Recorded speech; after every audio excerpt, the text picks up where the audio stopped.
오늘 본문은 달란트 비유입니다. 아주 익숙한 본문이죠. 그리고 내용이 우리가 누가복음 할 때 누가복음 19장에서 보았던 문화 비유랑도 아주 비슷합니다. 주인이 타국으로 여행을 떠나고 주인은 3명의 종들을 불러서 각각 5달란트, 2달란트, 1달란트를 줍니다. 그리고 나중에 돌아와서 종들에게 맡긴 돈을 가지고 종들이 무엇을 했는지 종들과 결산을 하게 됩니다. 그래서 5달란트 받은 종과 2달란트 받은 종은 칭찬을 받고 1달란트 받은 종은 책망을 받으면서 끝나는 내용입니다. 마태복음 25장에는 예수님의 재림을 기다리는 그리스도인들이 어떠한 모습으로 기다리고 있어야 하는지에 대해서 3가지 비유를 소개하고 있습니다. 3가지 비유가 동일하게 얘기하는 것이 있습니다. 예수님께서 다시 오실 때는 인류는 과거에 살았던 모든 인류를 포함해서 그때 당시에 살고 있는 인류는 딱 2 부류로만 나뉘게 될 것이다. 그러니까 사실은 현재도 마찬가지예요. 인류를 2 부류로 나눌 수 있다라고 얘기를 합니다. 열처녀, 지난주에 봤던 열처녀 비유에서는 10명의 처녀가 똑같이 등장하지만 5명의 처녀는 혼인잔치에 들어가게 되고 5명의 처녀는 혼인잔치에 들어가지 못하게 되는 2 부류로만 나뉘었던 것을 보았습니다. 그리고 다음 주에 보게 될 양과 염소의 비유에서는 양으로 소개되고 있는 하나님의 택하신 자, 예수님을 믿은 자들은 영원한 생명을 얻게 되고 염소로 소개되는 예수님을 믿지 않고 자기 죄로 정죄받는 자들은 영원한 벌을 받게 됩니다. 그리고 오늘 본문에서는 3 부류의 사람이 3사람이 등장하지만 결국은 가서 보면 주인의 즐거움에 참여한 자들과 참여하지 못한 자, 이렇게 2 부류로 나뉘는 것을 볼 수가 있습니다. 오늘 말씀을 통해서 예수님의 재림을 기다리는 그리스도인의 삶은 어떠해야 되는지 생각해 보도록 하겠습니다. 본문 말씀 살피기 전에 요한복음 15장 5절 말씀 읽고 본문으로 들어가겠습니다. 나는 포도나무요 너희는 가지라. 그가 내 안에 내가 그 안에 거하면 사람이 열매를 많이 맺나니 나를 떠나서는 너희가 아무것도 할 수 없음이라. 제가 생각하기에 마태복음 25장에 나와 있는 3가지 비유를 관통하는 중요한 말씀입니다. 그래서 이 말씀을 염두에 두고 이제 마태복음 25장 14절 이하에 있는 달란트 비유로 들어가 보도록 하겠습니다. 먼저 14절, 15절. 또 어떤 사람이 타국에 갈 때 그 종들을 불러 자기 소유를 맡김과 같으니 각각 그 재능대로 한 사람에게는 금 5달란트를, 한 사람에게는 2달란트를, 한 사람에게는 1달란트를 주고 떠났다. 이렇게 소개합니다. 먼저 본문의 시작이 또 이렇게 시작하고 있습니다. 여기서 또라는 말은 이제 25장 1절에서 시작한 천국은 마치에 이어져서 여기서 이제 시작한다는 의미죠. 그러니까 지금 이 달란트 비유는 천국을 설명하기 위한 비유이다라는 의미에서 또라고 시작하는 겁니다. 이렇게 읽을 수 있죠. 천국은 마치 어떤 사람이 타국에 갈 때 그 종들을 불러 자기 소유를 맡김과 같다. 천국을 다른 말로 하면 하나님 나라니까 하나님 나라의 성격은 달란트 비유에 나오는 이 내용과 같다라는 것을 우리가 알 수 있습니다. 비유에 등장하는 주인은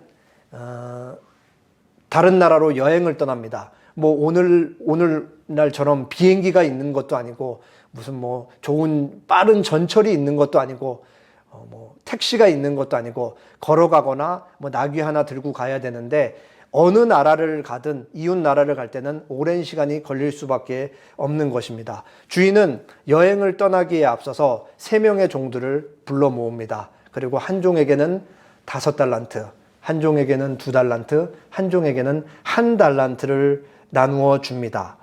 주인이 자기 돈을 그냥 준 것이 아니고 자기의 돈을 맡깁니다. 그리고 맡기고 떠나는 것이죠.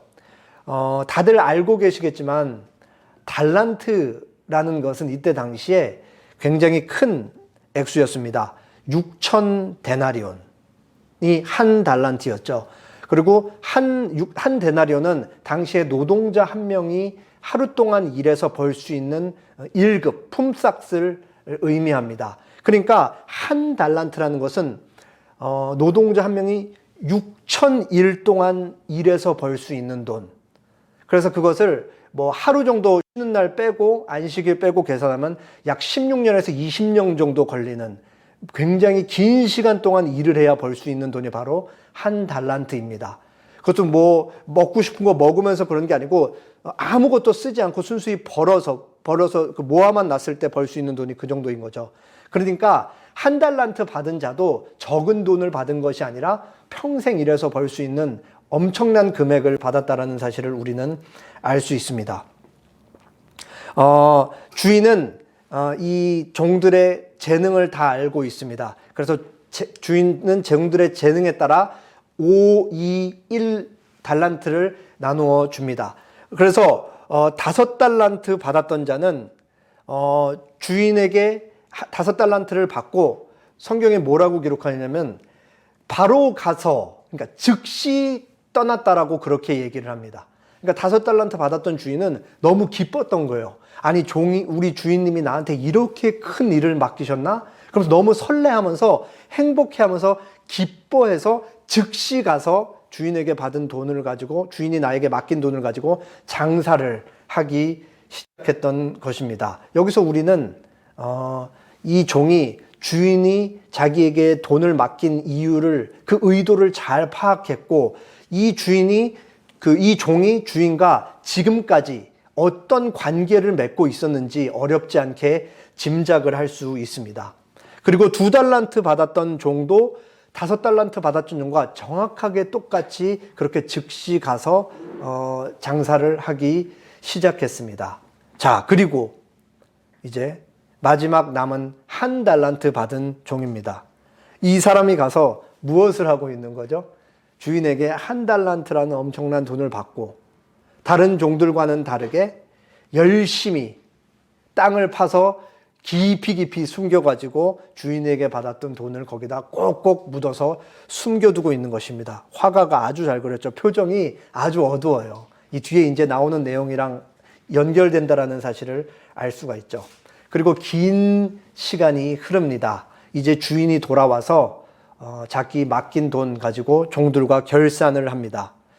제가 20절까지 읽을 테니까 여러분이 21절 읽어주세요. 오랜 후에 그 종들의 주인이 돌아와 그들과 결산할세 5달란트 받았던 자는 5달란트를 더 가지고 와서 이르되 주인이여 내게 5달란트를 주셨는데 보소서 내가 또 5달란트를 남겼나이다. 그 주인이 이르되 잘하였도다. 내가 적은 일에 충성하였음에 내가 많은 것을 내게 맡기리니 내 주인의 즐거움에 참여할지어다 하고. 주인은 오랜 후에 돌아옵니다. 오랜 후에 돌아왔다라는 말은 저자의 의도에 따라서 우리가 읽으면은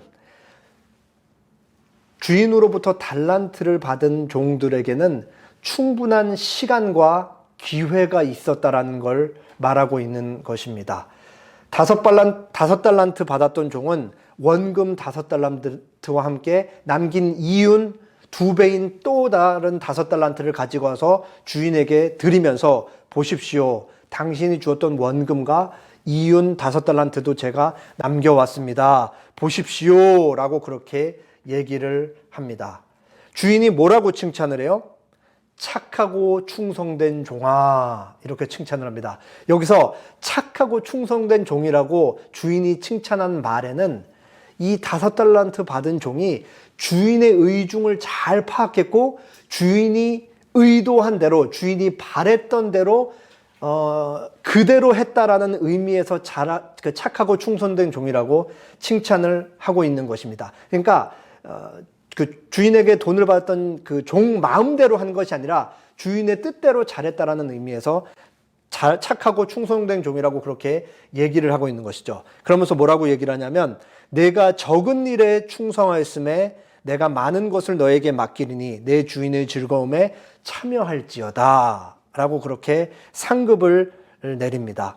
여기서 적은 일이라는 것은 사실 실제로 이 종이 받았던 달란트의 그 액수를 생각하면 결코 적은 일이 아니고 오늘날 우리가 살아가면서 예수님이 우리에게 맡기신 하나님 나라의 일을 우리가 그 책임감을 갖고 살아간다라고 할 때 결코 적은 일은 아닐 것입니다. 그럼에도 여기서 예수님이 적은 일이라고 표현하신 이유는 장차 우리가 참여하게 될 그 영원하고 완전한 하나님 나라, 새하늘과 새 땅에서 우리가 삼위일체 하나님을 이렇게 대면하면서 그분을 예배하면서 살게 될 그 영원한 나라와 비교할 때 이 땅에서 우리에게 맡겨진 책임과 하나님 나라는 그에 비해서는 적다라고는 의미에서 우리에게 주어진 영원한 나라가 우리가 상상할 수 없을 정도로 영광의 나라일 것이다라는 얘기로 그렇게 말씀을 하신 것입니다. 그렇기 때문에 우리에게 주어질 영원한 하나님 나라가 너무나 크기 때문에 여기서 주인이 받은 가장 큰 상급은 뭐냐? 바로 주인의 즐거움에 참여하는 그 자체라는 것을 우리가 알 수 있습니다. 여기서 우리가 중요한 점을 그냥 지나치면 안 되는데요. 종이 주인이 여행을 떠나기 전부터 맺었던 관계, 그리고 여행을 떠나면서 달란트를 맡기고 주인의 부재 시에 종이 주인을 생각하면서 자신의 책임을 감당했을 때의 그 관계, 그 관계가, 주인과의 관계가 영원한 나라까지, 영원한 하나님까지 계속해서 영속적으로 이어진다라는 사실을 우리가 놓치면 안 되는 것입니다. 쉽게 말하면 오늘날 지금 우리가 살아가고 있는 이 땅에서 우리의 삶이 영원한 하나님 나라 내세까지 계속해서 이어진다라는 사실을 우리가 알 수가 있는 것입니다. 두 번째 달란트 맡은 종이 주인 앞에 섭니다.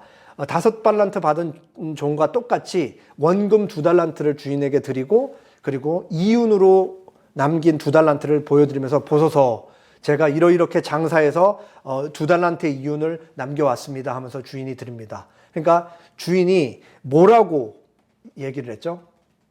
너는 5달란트 받은 자에 비해 남긴 액수가 적으니까 너는 그거에 비해 덜 충성스럽다. 그러나 여전히 훌륭하다. 라고 칭찬하지 않았어요. 주인이 5달란트 받았던 자와 2달란트 받았던 자에게 동일하게 똑같은 말로 칭찬을 했습니다. 잘하였도다 착하고 충성된 종아 하고 그 이후의 말까지 토시 하나 틀리지 않고 똑같이 칭찬했다고요.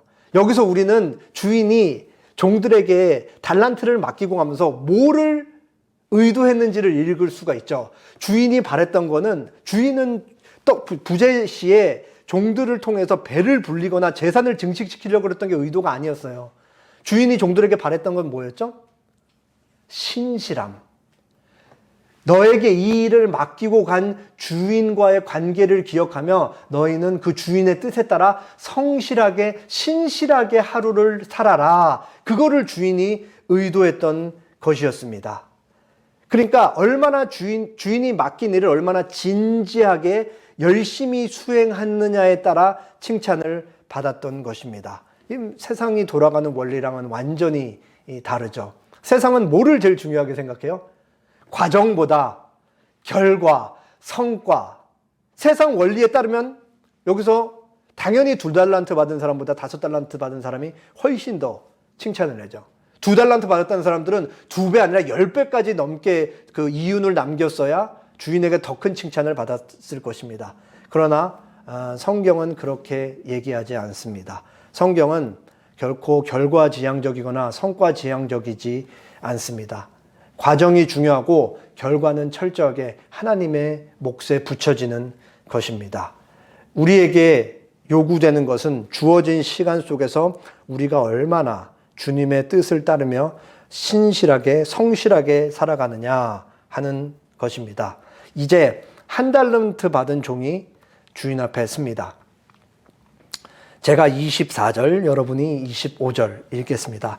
한 달란트 받았던 자는 와서 이르되 주인이여 당신은 굳은 사람이라 심지 않은 데서 거두고 해치지 않은 데서 모으는 줄 내가 알았으므로 두려워하여 나가서 당신의 달란트를 땅에 감추어 뒀나이다.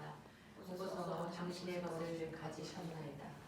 한 달란트 받았던 종은 주인에게 받은 한 달란트를 그대로 돌려드립니다. 이 종은 다른 종들과는 다르게 장사를 하지 않고 주인에게 받은 달란트를 땅에 숨겨두었습니다. 그리고 그 숨겨둔 이유를 말해요. 그 숨겨둔 이유는 주인에 대한 이해 때문이었습니다. 이 한 달란트 받았던 그 종은 주인을 어떻게 생각을 하냐?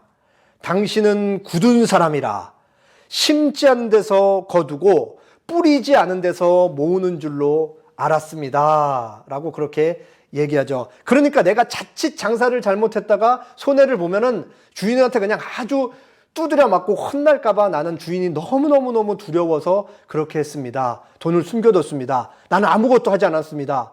당신이 받은 거 그대로 돌려드립니다. 이렇게 얘기를 하고 있는 것이죠. 이 종은 주인을 잘못 이해해도 너무 잘못 이해한 거예요. 우리가 이 종이 주인을 잘못 이해한 줄 어떻게 알 수 있어요? 비교를 통해 알 수 있는 거죠. 앞에 5달란트 받은 사람과 2달란트 받은 사람은 너무 기뻐서 행복하면서 주인이 나한테 이렇게 큰 일을 맡기시다니 하면서 장사를 했던 건데, 이 종은 이 사람들과는 전혀 다른 행보를 보였던 것입니다. 처음부터 주인에게 돈을 받았을 때부터 장사를 할 마음이 전혀 없었던 것입니다. 여기서 우리는 아주 중요한 사실을 한 가지 알게 됩니다. 앞서 보고했던 5달란트, 2달란트 받았던 사람들의 발언과 행동을 통해 이 한 달란트 받았던 종의 발언과 행동을 보면은 치명적이라는 사실을 알 수 있죠. 왜 치명적이냐면 이 한 달란트 받았던 자의 입에서 나온 말과 그가 주인의 부재 시에 보였던 행동은 바로 원수의 입에서 나오는 발언과 행동이기 때문에 그래요. 원수. 예수님의 사랑을 한 번도 받지 못했던 사람. 그리고 이 주인과 한 번도 사랑의 관계, 신뢰의 관계, 인격적인 믿음의 관계에 들어가 보지 못했던, 그런 걸 경험해 보지 못했던 사람의 입에서 나오는 발언과 행동이 바로 이 한 달란트 받았던 사람의 말과 행동이었던 것입니다. 그러니까 굉장히 치명적이라 할 수 있는 거죠. 아무런 관계가 없었던 사람이었던 것입니다. 이 종의 치명적인 문제는 주인의 질책에서 정확하게 더 밝히 드러나고 있습니다.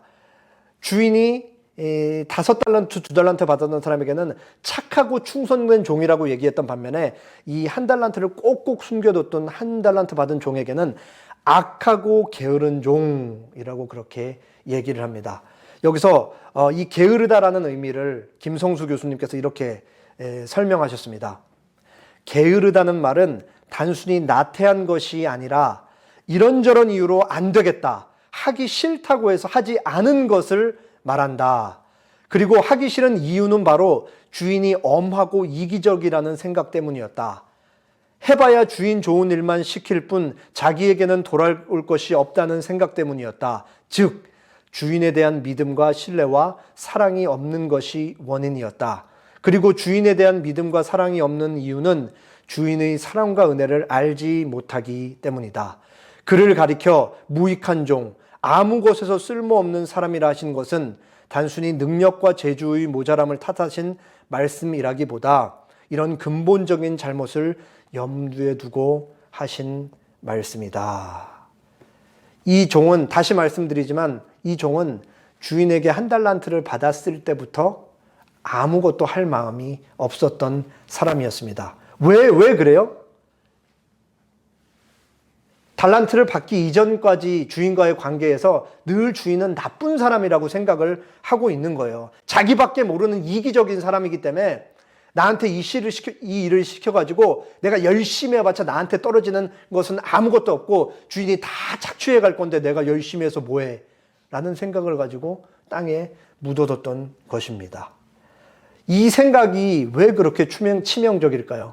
이 비유에 등장하는 주인이 누구를 가리키기 때문에 그래요?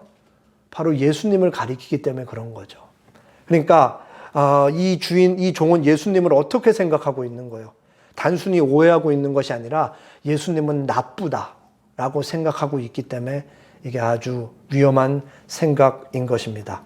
예수님께 사랑이나 은혜를 한 번도 받아보지 못한 사람의 머리에서 나온 말, 행동이었기 때문에 그런 것이죠. 전형적인 불신자의 마음. 그리고 타락한 인간은 본성상 하나님을 미워할 수밖에 없어요. 그 미워하는 마음을 그대로 가감없이 드러낸 게 바로 이 한 달란트 받은 종의 말과 행동이었던 것입니다. 본문을 보면서 이런 생각을 하셨을 수도 있을 것 같아요. 아니, 한 달란트를 받아서 꼭꼭 숨겨둔 게 뭐가 그렇게 잘못이냐. 그러나 지금까지 살펴보았듯이 이 종의 마음에는 주인을 향한 불신의 마음으로 꽉꽉 차 있었던 것입니다. 그렇기 때문에 주인은 게으르다라는 이 깊은 의미와 더불어서 악하다라는 이 촌철살인의 평을 하고 있었던 것입니다.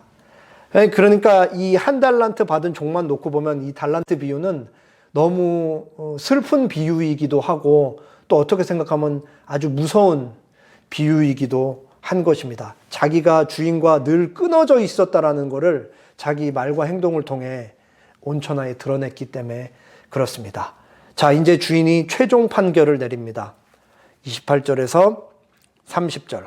그에게서 한 달란트를 빼앗아 10달란트 가진 자에게 주라. 무릇 있는 자는 받아 풍족하게 되고 없는 자는 그 있는 것까지 빼앗기리라. 이 무익한 종을 바깥 어두운 데로 내쫓으라. 거기서 슬피 울며 이를 갈리라 하니라. 한 달란트 받았던 종은 그가 가졌던 것까지 빼앗겨서 5달란트를 10달란트로 만든 종에게 줘야만 했습니다. 그리고 주님이 말씀하시죠. 무릇 있는 자는 받아 풍족하게 되고 없는 자는 그 있는 것까지 빼앗기리라. 뭐와 뭐를 비교하는 거예요? 있는 것과 없는 것, 많은 것과 적은 것이 아니에요. 있는 것과 아예 없는 것을 비교하고 있는 거죠. 여기서 뭔가 있다라는 말은 주님께 받았던 사랑과 주님과 누렸던 신뢰와 이런 인격적인 관계에서 오는 경험을 의미하는 걸 거예요. 그런 의미에서 5달란트 받았던 자와 2달란트 받았던 자는 더 크게 받게 되는 것이고, 애초부터 없었기 때문에 1달란트 받았던 자는 그 있는 것까지도 빼앗긴다라는 의미에서 끝까지 예수님 밖에 있었기 때문에 아무것도 남지 않게 될 것이다 라는 의미로 있는 것까지 빼앗긴다라고 그렇게 얘기하고 있는 것입니다. 그러면서 최종 선언은 뭐냐? 이 무익한 쓸데없는 종을 바깥 어두운 데로 내쫓으라. 거기서 슬피 울며 이를 갈 것이다 라고 그렇게 얘기하고 계십니다. 오늘 본문은 예수님의 다시 오심, 재림을 기다리는 그리스도인들이 이 땅에서 어떻게 살아야 하는가에 대한 답을 비유를 통해 주고 있죠. 뭐라고 답하냐? 아주 단순하게 쉽게 충성하며 살아야 된다. 그렇게 얘기를 하고 있는 거예요. 여기서 말하는 충성은 뭐냐? 내 생각대로, 내 뜻대로 주님께 드리는 것이 충성이 아니라 하나님이 우리에게 말씀하신 대로 살아가는 것이 바로 충성이라는 사실을 우리가 알 수 있습니다. 우리는 그러면은 조금 더 깊은 질문을 해볼 수가 있어요. 그러면 도대체 그 충성이라는 마음과 충성이라는 행동은 어디에서부터 나오는 것인가? 성경은 예수님과 우리가 맺고 있는 사랑의 관계에서부터 그 충성이 나온다라고 그렇게 얘기한다 라고 말할 수 있습니다. 지난주에 제가 보여드렸듯이 오늘날 한국 사회에서 우리 개신교는 대다수의 사람들이 신뢰하지 않는 종교로 전락했습니다. 왜 그런 결과가 나왔어요? 세상 사람들이 교회라는 공동체를 통해, 그리고 자기들 주변에 있는 교회에 다니는 사람들을 통해 무언가를 보지 못한 거예요. 뭘 보지 못했어요? 저 사람들이 자기들이 가르치고 가르침 받는 내용대로 살아가는 모습을 보지 못한 거예요. 그러니까 성경의 가르침과 교회의 삶이, 교회의 모습이 분리되어 있다. 성경의 가르침과 교회 다닌다고 말하는 사람들의 삶이 분리되어 있다. 그거를 목도하니까 사람들이 더 이상 개신교라는 종교를 신뢰하지 않고 교회 다니는 사람들을 신뢰하지 않기 시작한 것입니다. 그러니까 그 불신에 대한 수치가 75.4%라는 그 어마어마한 수치까지 도달하는 것이죠. 그리스도인들의 삶은 왜 이렇게 가르침과 이렇게 분리가 되었을까? 여기서 신앙인과 종교인을 조금 제가 구분해서 말씀을 드릴게요. 우리는 그리스도인이에요. 그리스도인. 우리는 신앙, 믿음을 가진 자들이죠. 그렇기 때문에 우리는 그리스도인이라 불리는데 이거는 존재와 관계된 거예요. 우리 정체성. 우리는 예수님과 관련되어 있는 사람이기 때문에 우리의 신분은, 그래서 우리는 그리스도인이라고 불리는 거죠. 이거는 우리가 지금 예배를 드리고 있거나 오늘 당장 교회를 떠나서 나가는 순간이거나 월요일날 회사에 있거나 금요일날 친구를 만나거나 가정을 지키거나 뭘 하든 어디에 있든 이 신분은 변하지가 않는다고요. 그게 바로 신앙인, 그리스도인이라는 거예요.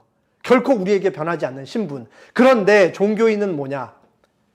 예배당에 주일날 똑같이 나와서 앉아있고 예배를 드려요. 근데 이 사람들은 교회를 나가는 순간 신분이 달라지는 거예요. 예배 드릴 때는 예배자로 있지만 나가는 순간 세상 사람과 똑같은 사람으로 그렇게 살아가는 거죠. 카멜레온처럼 색깔을 바꾸고 뭐 보색에 따라 자기 몸 색깔을 바꾸는 것이 아니라 여기 앉아 있을 때부터 신앙인과 종교인은 다른 신분으로 앉아 있는 거라는 것을 말씀드리는 것입니다.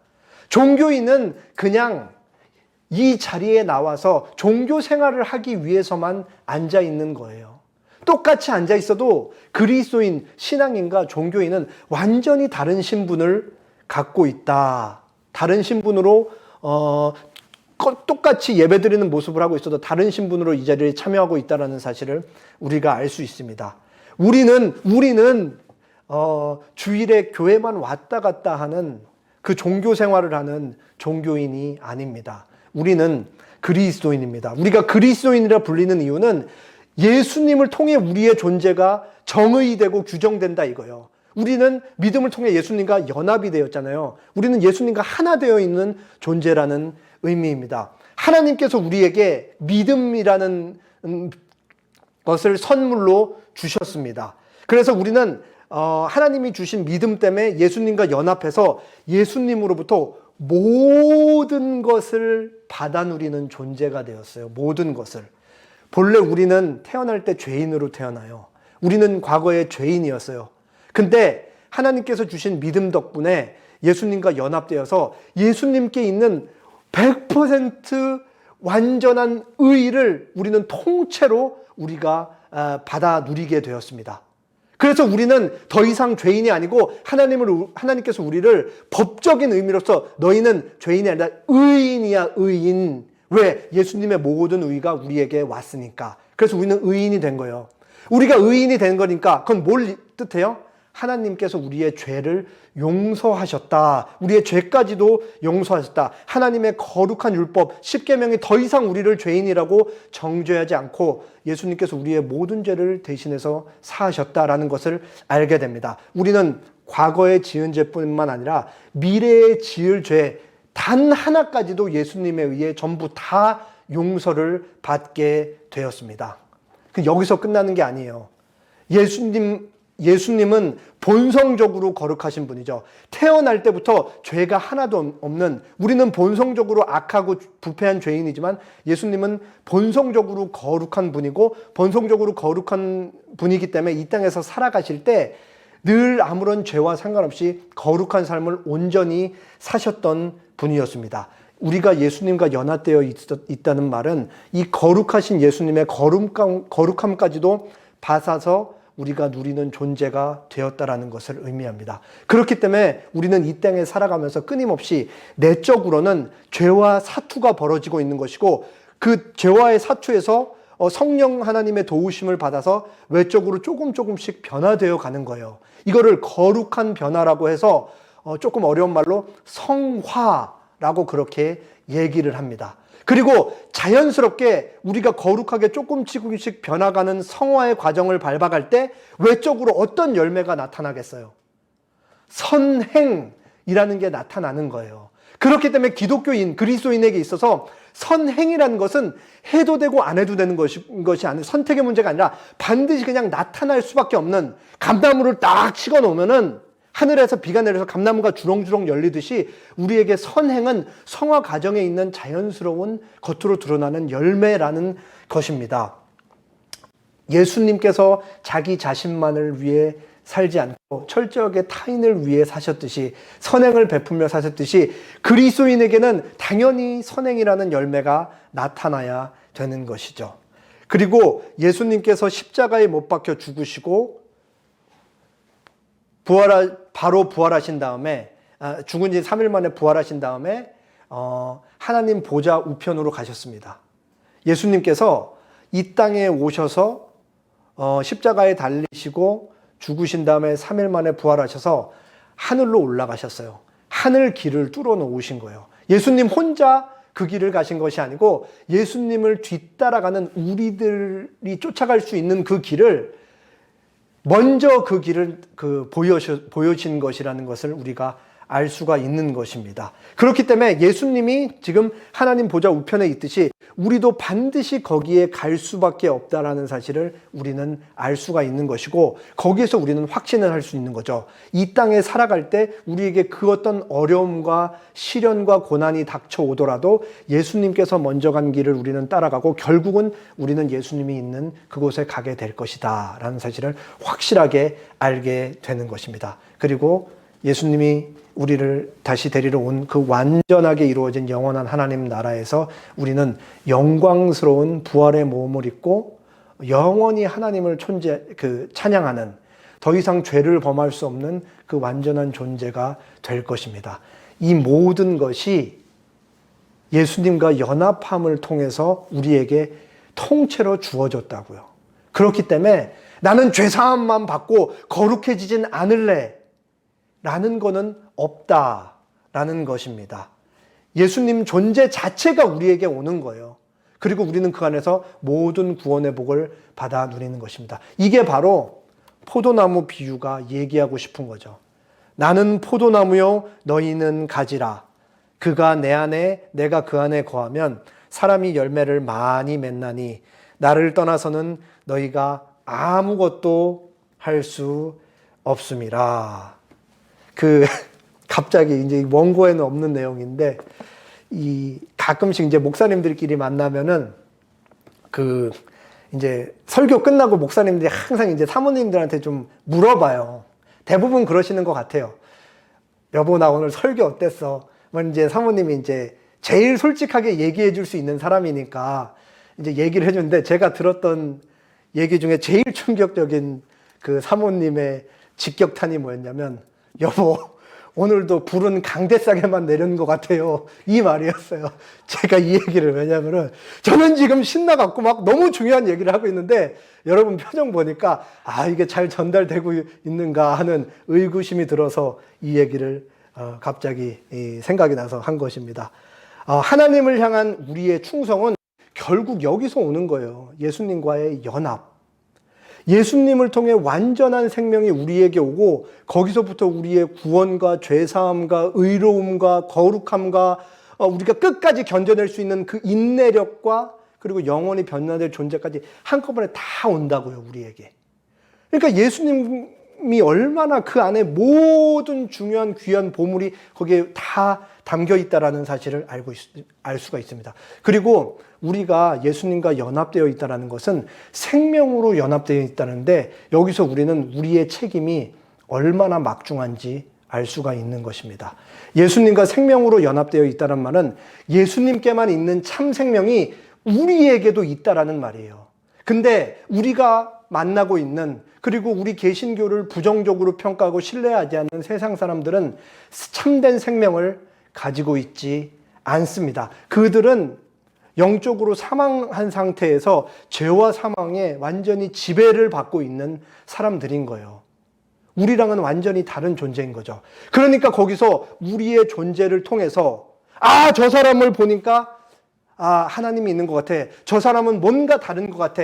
라는 우리의 이 역할을 통해 하나님의 통치가, 우리가 매일 다스림 받고 있는 그 하나님의 거룩하고 전능하신 통치가 저 우리를 신뢰하지 않는 사람들에게 까지 그렇게 미치는 것이 바로 우리가 갖고 있는 참 생명의 능력이고 우리 책임의 막중함인 것입니다. 비로소 그 사람들은 하나님을 믿게 될 때, 예수님을 믿게 될 때 죄와 사망의 권세에서 해방되고 영원한 소망이 그들의 마음에, 그들의 삶에 자리를 하게 된다는 거예요. 그러니까 우리가 얼마나 중요한 이 사명을 갖고 있는 거예요. 하나님께서 우리를 통해 그 일을 하신다니까요. 그 책임이 우리에게 있다. 그래서 하나님께서 처음에 자기 백성, 이스라엘 백성들을 모아놓고 너희의 사명은 이것이야. 너희와 나와의 관계는 이런 것이야. 라고 이렇게 중요하게 말씀하셨습니다. 출애굽기 19장 5절, 6절.